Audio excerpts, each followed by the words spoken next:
Be me, Lisa. Have an older brother, Liam. Only a couple of years between us.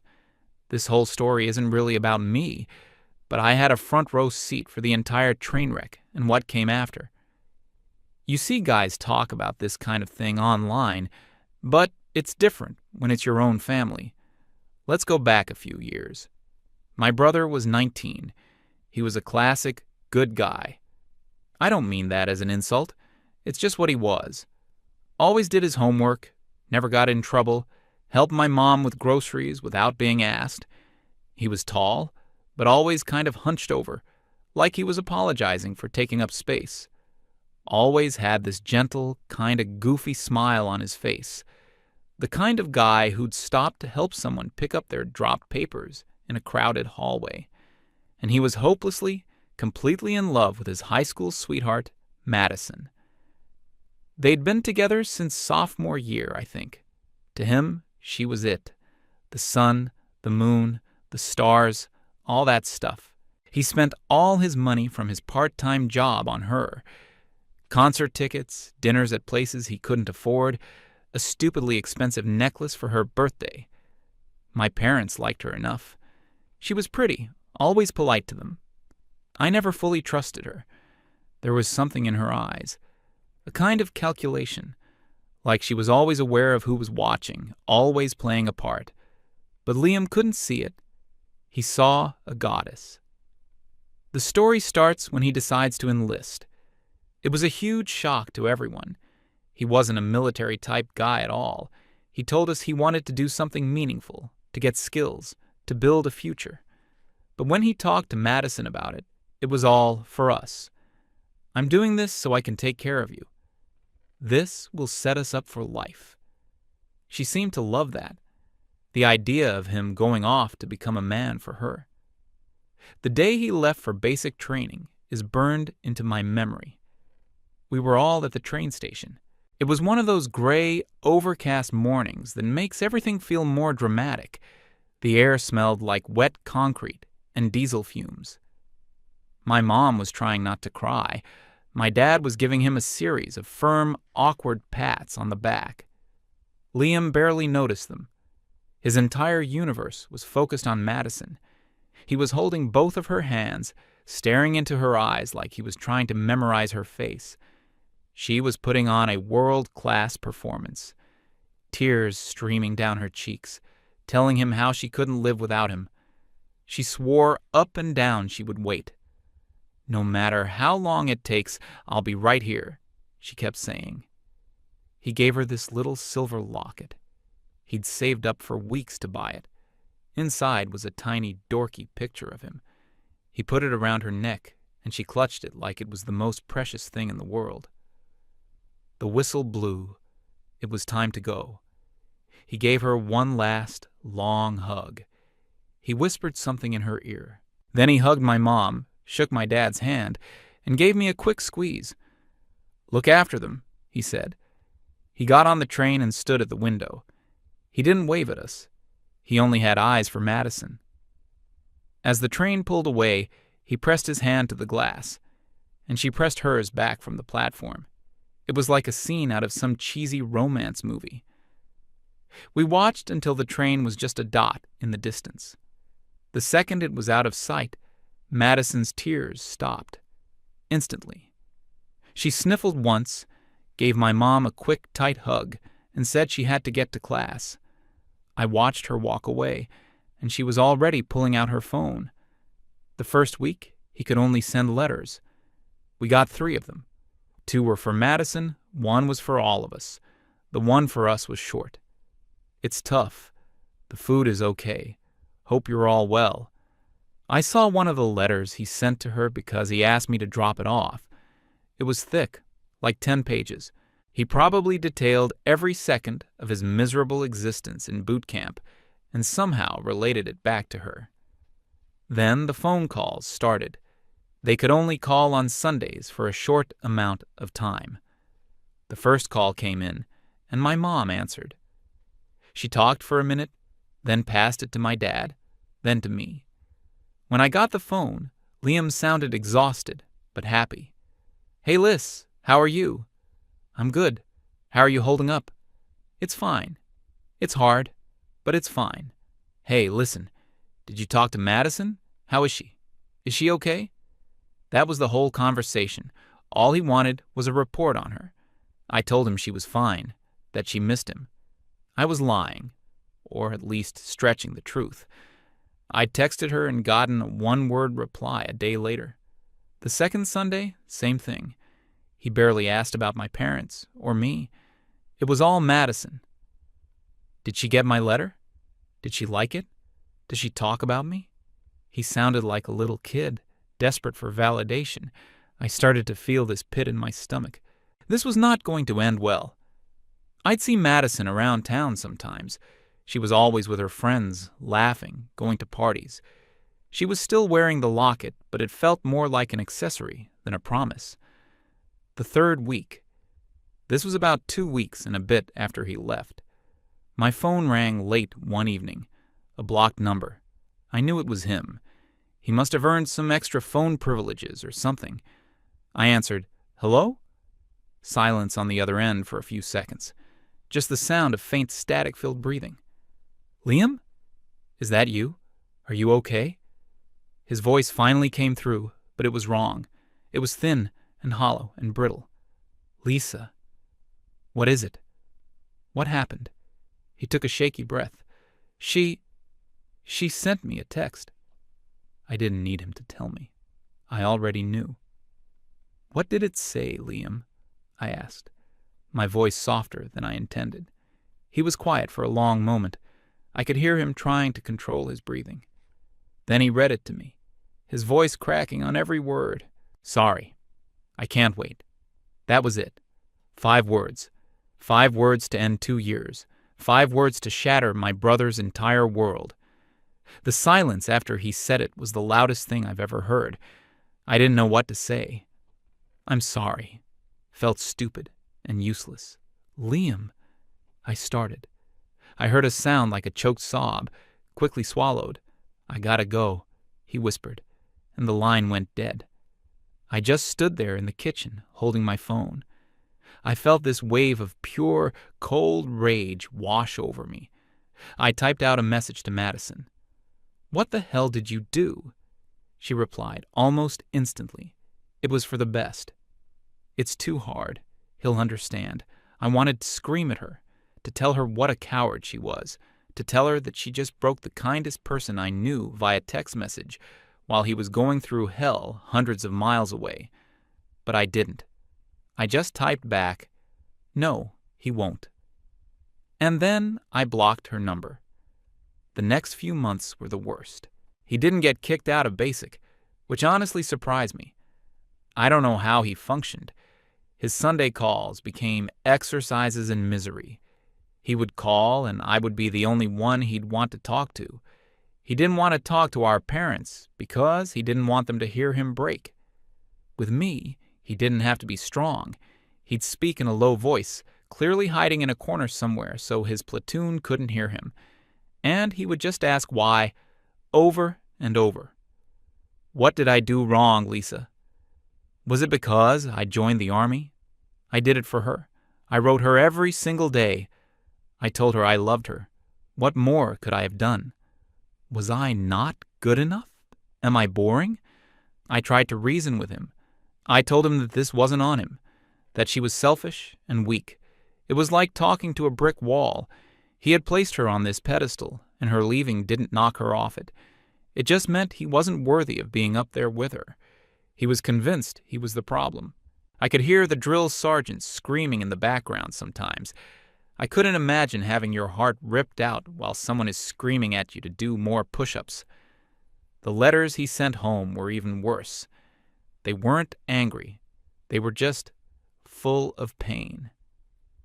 The pages were sometimes wrinkled, and I knew it was because he'd been crying while writing. His handwriting, usually so neat, was a jagged mess. He'd fill pages just dissecting their entire relationship, looking for the one mistake he must have made. Remember that time I was late to pick her up for the movies? Maybe that's when she started to doubt me. I should have bought her that other dress she wanted for prom. The blue one. She looked happier in the blue one. It was insane, pathetic, and utterly heartbreaking all at once. He was torturing himself, replaying every memory and recasting himself as the villain. In one letter, he wrote something that I'll never forget. "They're teaching us how to break down a rifle and put it back together in the dark. I think my heart is like that now. Someone took it apart, and I've forgotten how to reassemble it." This went on for what felt like an eternity, probably about 2 or 3 months. Every call was the same cycle of pain and confusion. Our parents were worried sick. They knew something was wrong, but Liam would just give them one-word answers. "I'm fine." They'd ask me what was going on, and I'd have to lie or downplay it. "He's just having a tough time adjusting." I felt like I was the sole keeper of his agony. Then, sometime in the fall, things started to change. It wasn't a sudden shift. It was gradual, like ice forming on a pond. First, he stopped mentioning her name. One Sunday, he called, and I was braced for the usual interrogation of his own soul. But he just asked how I was, how Mom and Dad were. Then he started talking about his training, not complaining about it, just stating facts. "We did a 10-mile ruck march today. My time was good. I qualified as an expert marksman on the rifle range." The tone was different. It wasn't emotional. It was flat, detached, report-like. The week after that, he told me about one of the guys in his unit who was constantly messing up, crying at night about his girlfriend back home. The old Liam would have sympathized. He would have felt that guy's pain, but what he said on the phone was cold. He's a liability. His feelings are making him weak, and his weakness puts the rest of us at risk. He needs to fix it or get out. I was so taken aback I didn't know what to say. "That's a little harsh, don't you think?" "It's not harsh," he replied, his voice level. "It's the reality of the situation. The mission comes first. Your feelings don't matter. The pain wasn't gone. I realized it had just changed. It had burned away all the softness, all the self-pity. What was left was something hard and sharp, a cold anger. It was like the army had taken his broken heart, melted it down, and forged it into a weapon." The letters changed too. They became shorter, more infrequent. No more talk about feelings or the past. They were about his goals: making squad leader, getting the highest score in his physical fitness test. He wrote about discipline as if it were a religion. "Discipline is the only thing you can rely on," one letter said. "It's there when motivation fails. It's there when you're tired or hurt or sad. You just follow the training. You do the job. That's all there is." He was rebuilding himself, but the blueprints were from a military manual, not from a human heart. He graduated from his initial training and moved on to his advanced schooling. We got a picture of him from his graduation day. My mom put it on the mantelpiece. It was jarring to look at. The old pictures of him showed a smiling, slightly awkward kid. This picture showed a man. He was standing in his dress uniform, perfectly straight. His jaw was set. His eyes, which used to be so warm and open, were narrowed and focused. They looked right through the camera. There was no trace of the boy who left from that train station. He looked dangerous. Not in a bad way, but in a way that screamed, "Do not mess with me." My dad looked at the photo and said, "The Army's made a man out of him." I just nodded, but I thought to myself, no. Madison broke a boy, and the Army gave him the tools to build a man from the pieces. Over the next year or so, his transformation solidified. The calls were brief and to the point. He'd check in, make sure we were okay, give us a quick update, and that was it. No small talk, no emotion. He became incredibly competent. He excelled at everything he did. He learned a new language for his job. He was physically in the best shape of his life, and he was respected by his peers and his superiors. He wasn't the guy who tried to please everyone anymore. In fact, he didn't seem to care what anyone thought of him at all. He had his standards, for himself and for others. If you met them, fine. If you didn't, you were a waste of his time. The softness was completely gone, replaced by an unshakable, almost unnerving self-confidence. He was no longer a good guy. He was an effective man. And honestly, a part of me missed the old Liam, the goofy, sweet brother I grew up with. But I knew that guy was gone forever. He died in a barracks somewhere, clutching a phone with 5 words on the screen. This new person was who he had to become to survive. His contract wasn't super long, just a few years. But in that time, the person we knew as Liam was completely deconstructed and rebuilt from the ground up. We'd get the occasional photo he'd send, him in the desert somewhere, covered in dust, holding a rifle, looking completely at ease. Him standing with his squad, and he was clearly the one in charge. Not because of the stripes on his sleeve, but because of the way he held himself. The others looked at him with respect. He never smiled in any of the pictures. Not a real smile anyway. Sometimes the corner of his mouth would be turned up in a slight smirk, but his eyes were always like ice. The day he was due to come home for good, there was this weird energy in our house. My mom was excited, cooking all his favorite foods. My dad was proud, telling all his friends his son was coming back a decorated soldier. I was nervous. I was happy he was coming home safe, of course, but I had no idea who was actually going to walk off that train. Would he be the cold, efficient man from the phone calls? Or would being home soften him up again? Would I get my old brother back? We drove to the same train station. It was a bright, sunny afternoon, the complete opposite of the day he left. It felt like a lifetime ago. I was a different person, and I knew he was too. We stood there on the platform, waiting. My mom was bouncing on the balls of her feet with excitement. The train pulled in with a loud hiss of brakes. The doors opened. People started trickling out. Families were reuniting, hugging, crying. We were scanning the crowd, looking for him. And then I saw him. He was one of the last people to get off. He stepped down from the carriage, and his eyes immediately found us. The physical change was staggering. He'd left as a tall, lanky kid who hunched his shoulders. He returned as a man who seemed to be carved out of granite. His shoulders were broad, his back was ramrod straight. He was wearing simple jeans and a plain t-shirt, but they fit him in a way clothes never had before. His arms were thick with muscle. He moved with a purpose. Every step was deliberate. No wasted motion. His face was the biggest change. It was leaner. The boyish softness was gone, replaced by sharp angles.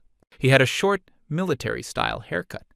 And his eyes, they were the same color, but they were different. They were calm, observant, and completely unreadable. He walked towards us. My mom ran to him, throwing her arms around him. "Oh, Liam, you're home." He hugged her back, a firm, one-armed embrace. He patted her on the back. "Hi, Mom." His voice was low and steady. He shook my dad's hand. "Dad, good to see you." Then he looked at me. He gave me that tiny half-smile I'd seen in the photos. "Hey, Liz." I hugged him, and it was like hugging a statue. He was solid. "Welcome home, Fwap," I said. He just nodded. The emotional, tearful reunion my mom had imagined was not happening. This was a calm, orderly return. The first few weeks he was back were an adjustment period for all of us. It was like a stranger was living in our house. A polite, quiet, and incredibly disciplined stranger. He'd wake up at 5 a.m. every single day. No alarm needed. He'd go for a run, then come back and do a workout in the garage that left him drenched in sweat. His room, which used to be a chaotic mess of clothes and books, was now spotless. His bed was made with military precision. Everything had a place. He ate what was put in front of him without complaint. He helped around the house without being asked. He was the perfect son on paper, but the warmth was gone. Conversations with him were strange. He wouldn't engage in gossip. He didn't watch mindless TV. If you asked him a question, he'd give you a direct, concise answer. My mom would try to chat with him about neighborhood news, And he'd just nod politely, clearly not listening. But if my dad asked him about his future plans, he'd lay out a detailed 5-year strategy covering education, career, and finances. He was focused, he had a mission, and the mission was building his new life. Everything else was just noise. He wasn't sad or depressed. He just operated on a different frequency now. The frequency of logic and purpose. Emotion was a variable he had eliminated from his equations.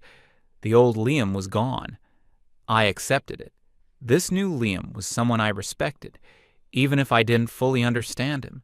He was solid, dependable. You knew he would never break. He'd spent years forging himself into a man who could never be hurt like that again. The inevitable finally happened about a month after he got back. Some of our old high school friends had organized a get-together at a local bar, a welcome home thing for Liam. I had to practically drag him to go. He hated stuff like that. "It's an inefficient use of time, sir," he said. "It's called having a social life," I shot back. He eventually agreed, probably just to get me to stop bothering him. We got to the bar. It was loud, crowded. A few people came up to shake his hand, thank him for his service. He was polite, nodded, said a few words, and then found a quiet booth in the back. I sat with him. We were just talking about some course he was planning on taking, and then the door opened. In walked Madison. She was with a couple of girls I vaguely recognized. She looked good, I guess. The same as always. Confident, smiling, the center of her own little universe. She didn't see us at first. She was laughing, scanning the crowd. Then her eyes swept over our corner of the bar. They passed over Liam, then snapped back. I watched her face. It was a fascinating sequence of micro-expressions. First, confusion. Is that? Second, recognition. Oh my God, it is. Third, and this was the most important one, reassessment. She wasn't looking at the goofy, adoring boy she'd dumped via text. She was looking at the man sitting across from me, the one with the perfect posture, the cold, steady gaze, the aura of quiet confidence that filled the space around him. Her smile faltered. Her eyes widened slightly. I could practically hear the gears turning in her head, the calculation. The boy she threw away had somehow transformed into a prize, and she wanted it. She said something to her friends and started walking towards our table. She put on her old smile, the one that used to make Liam melt. "Oh my God, Liam, I can't believe it's you." Her voice was high and syrupy sweet. Liam had been watching the game on the TV above the bar. He didn't even flinch. He slowly, and I mean slowly, turned his head and looked at her. He didn't smile. He didn't scowl. His expression was completely blank. He looked at her for about 2 seconds. It wasn't a look of anger or hatred. It was the look you give a piece of furniture you don't recognize. A look of complete, emotionless assessment. Then, just as slowly, he turned his head back to the TV. The dismissal was so total, so absolute, it was like a physical slap in the face. Madison was stunned. She was used to being the center of every man's attention. This was not in her script. She forced a nervous laugh. Wow, okay. Not even a hello? She reached out and put her hand on his arm. A familiar, manipulative gesture. "You look amazing," she purred. "The army was really good to you." Without taking his eyes off the screen, Liam reached up with his left hand, calmly took her fingers, lifted her hand off his arm, and placed it back at her side as if he were moving a chess piece. He still hadn't said a single word to her. Now she was starting to get flustered. Her little performance was failing. Her voice got a little sharper. "Seriously, Liam? You're going to be like this? After all this time?" He still didn't look at her. He just took a calm sip of his beer. I was just sitting there, watching this unfold. It was like watching a nature documentary, a predator trying to use its old tricks on a creature that had evolved beyond them. She tried one last time, her voice taking on a whiny, pleading tone. "I've thought about you, you know. I made a mistake." At that, Liam finally moved. He turned his head again, but this time he looked at me. "Are you finished with your drink?" he asked, his voice completely normal. I nodded, speechless. "Good. Let's go." He stood up, pulled a 20 from his wallet, and dropped it on the table. He walked towards the exit without a single glance in her direction. He didn't hate her. He didn't want revenge. She simply didn't exist to him anymore. She was irrelevant, a ghost from a past life he'd long since forgotten. I got up and followed him, and as I passed Madison, I saw her face. It was a mixture of disbelief, humiliation, and for the first time, genuine regret. She finally understood exactly what she had lost. We didn't talk about it on the drive home. There was nothing to say. We got back, and I went to my room. About an hour later, my phone buzzed. It was a message from a number I didn't have saved, but I knew who it was. It was Madison. It was a long, rambling paragraph. "Lisa, please, you have to talk to me. I know we haven't talked in a while, but we used to be such good friends. I was stupid and young. I made the biggest mistake of my life. Seeing him tonight, I realized he's the man I've always wanted. I love him. I know he still loves me deep down. Please, just talk to him for me. Tell him I'm sorry. Tell him I'll do anything." I read the message twice. I thought about that train station. I thought about the phone call, his voice breaking. I thought about the tear-stained letters. I thought about the months he spent in agony, asking me what he did wrong while his drill sergeant screamed in his ears. I thought about the boy she had broken, and the man he had been forced to become in his place. She didn't love him. She loved the idea of him now. She loved the strength she saw. She wanted the prize she had thrown away when it was still just a lump of coal. I closed the message. I went to her contact info. I pressed the button that said block this caller. A confirmation popped up. "Are you sure?" I pressed block, and I felt nothing but a quiet sense of peace. The last loose end had been tied up. I picked up my phone and sent a short text to Liam. She messaged me. I handled it. A few seconds later, my phone buzzed with his reply. One single character. Plus, affirmative. Mission complete.